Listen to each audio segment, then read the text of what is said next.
Come, Kronos! Come! I'm ready.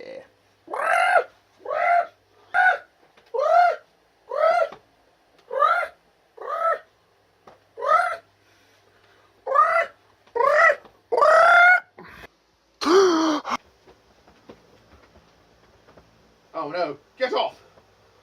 Reverse the polarity of the penile flow.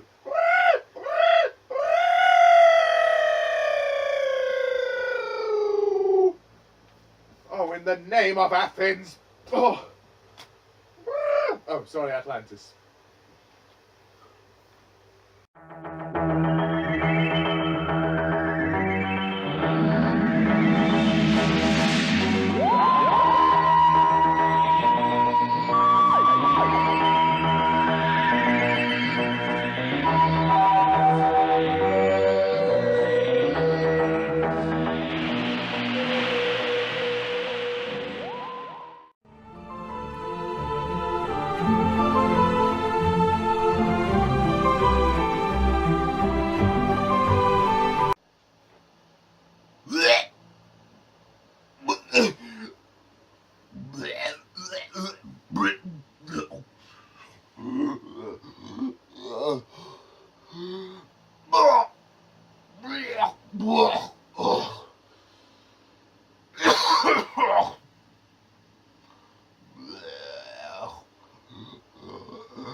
Hello, Whovians, and welcome to my Doctor Who rant on Doctor Who, the Time Monster.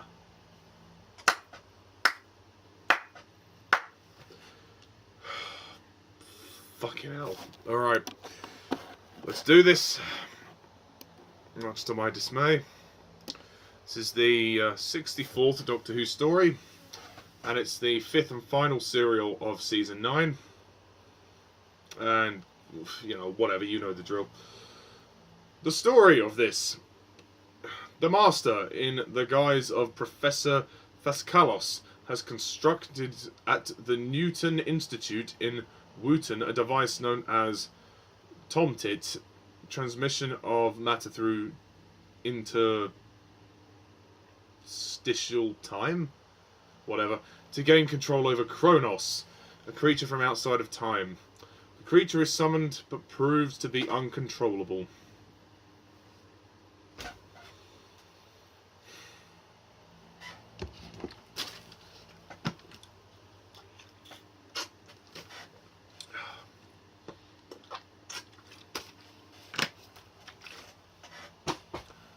Okay, the Time Monster.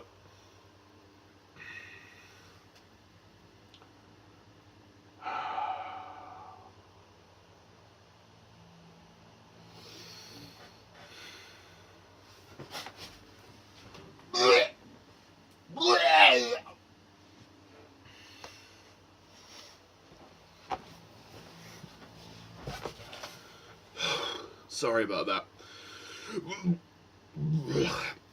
A little bit under the weather recently. The Time Monster. I don't even know where to start. I sat through 6 episodes of fucking boredom! I hate this story. I really, really hate this story. I'm sorry.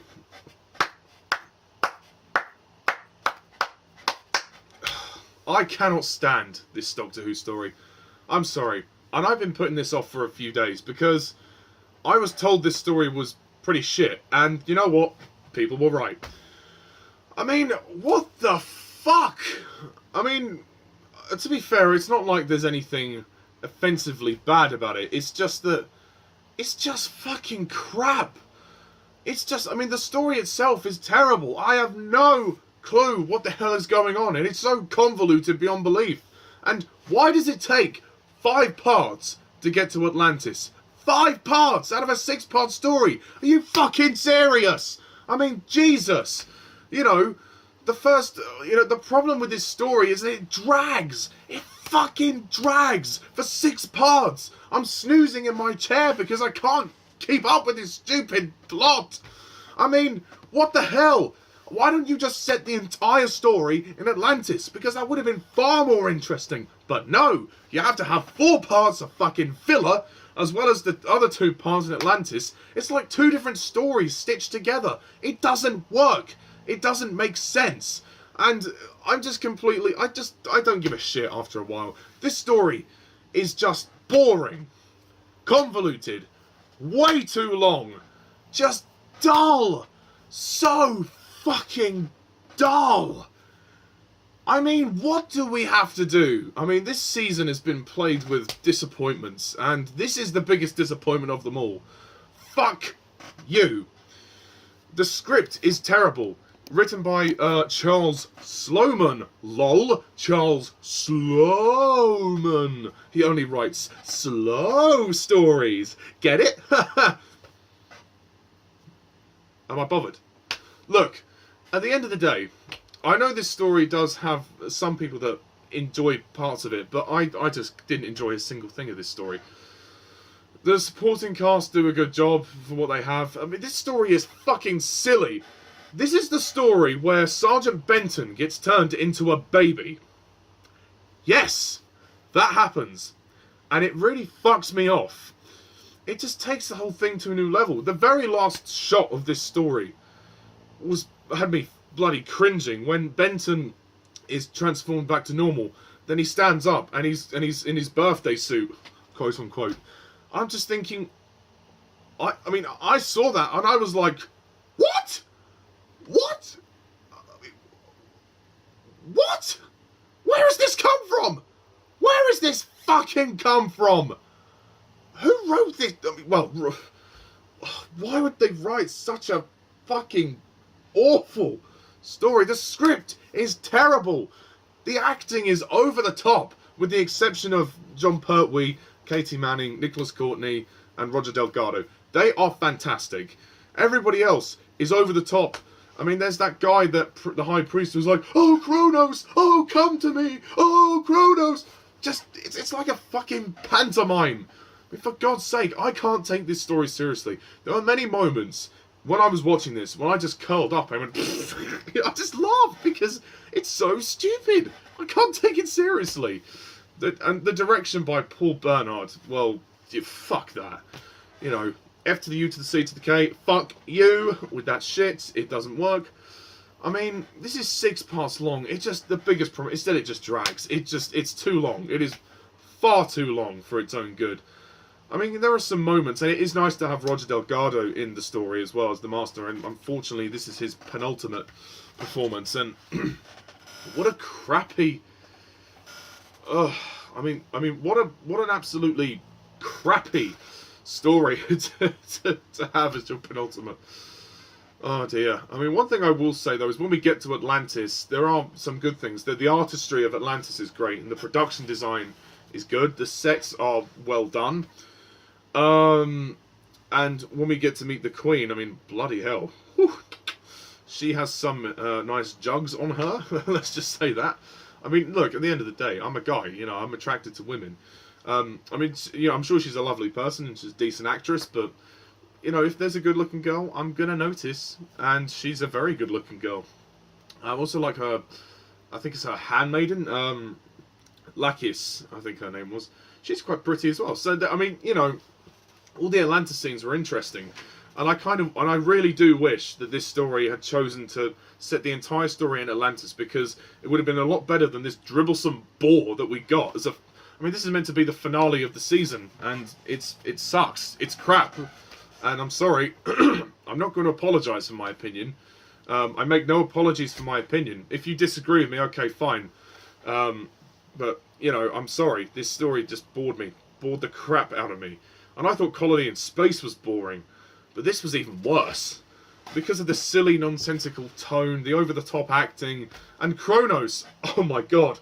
Kronos. Kronos is fucking awful. Kronos is a fucking bird. Is a fucking white person wearing a white sheet over and flapping their arms around, like, making these weird noises, and then there's just this bright light that emits from it.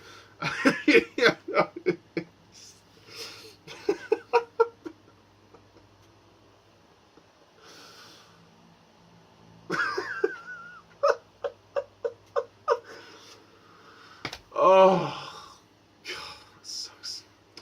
One thing that does come back though, Bessie comes back. Bessie's really cool. So it's nice to have Bessie back. There's also these moments when,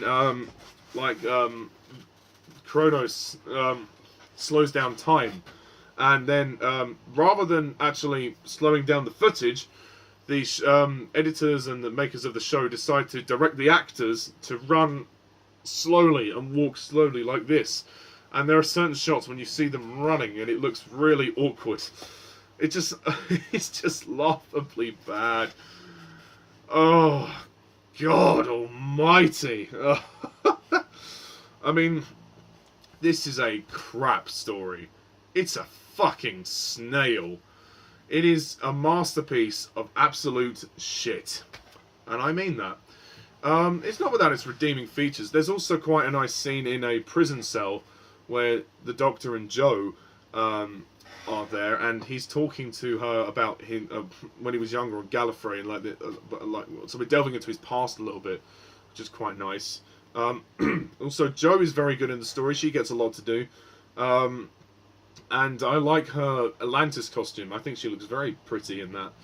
But for me, the story is just not engaging. It's just completely boring. It's just so padded out. Like, I couldn't give a shit about this story. And, you know, it was just such a boring thing to watch. And I got nothing. I got nothing. I nearly fell asleep during this story. I nearly fell asleep. Although, I have to give a shout out to my good friend and subscriber, Jack McCulloch, who sat with me and watched this fucking snail of a story. So thanks, Jack, very much for that. I appreciate that. I couldn't have got through it without you.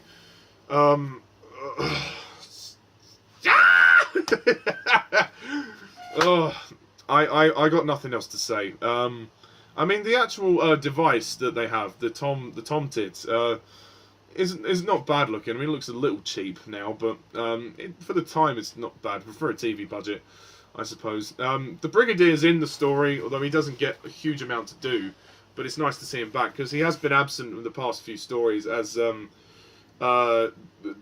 Doctor and Joe have been travelling away from Earth, because they've been allowed to.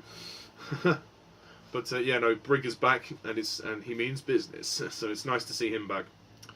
But I mean, this is an absolute stinker. It's really bad, guys. It's really bad. I'm not joking. I'm not just doing this rant for the hell of it. It is actually that bad. It's stupid. It's ridiculous. Even for the 70s, it's just stupid and ridiculous. Kronos, one of the worst Doctor Who villains. Like, it's just nothing. I mean, over-the-top acting doesn't even cover it, you know. All the Atlanteans are over the top, except the Queen. She's not too bad. There's these two. There's these two other characters who are building the machine. One of them's called Stuart, and I think the other one's his sister, but I can't remember her name. But they're quite good. But I hated that Benton got turned into a baby. I just hated that. It was just so silly. Before I scar myself any further, I'm gonna close off. I've got nothing else to say. I'm closing off, and I'm gonna rate this story a 3 out of 10.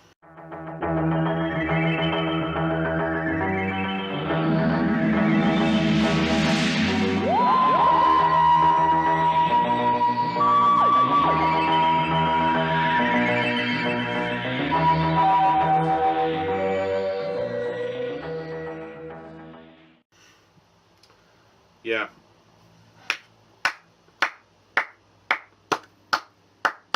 Well done. Well done. Oh, God, that was tough that season. Oh, and with the fact that we now have another season over, it's time for the mini ranking. Woo! I've got my list right here.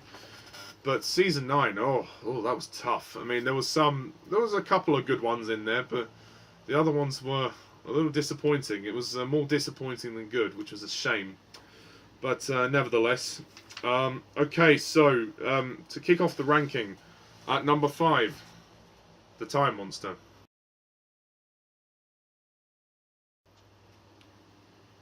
I mean, yeah, obviously. Number 4, the Curse of Peladon.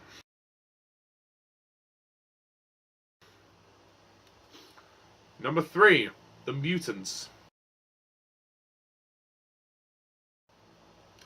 Number 2, the Day of the Daleks. And number 1, the Sea Devils.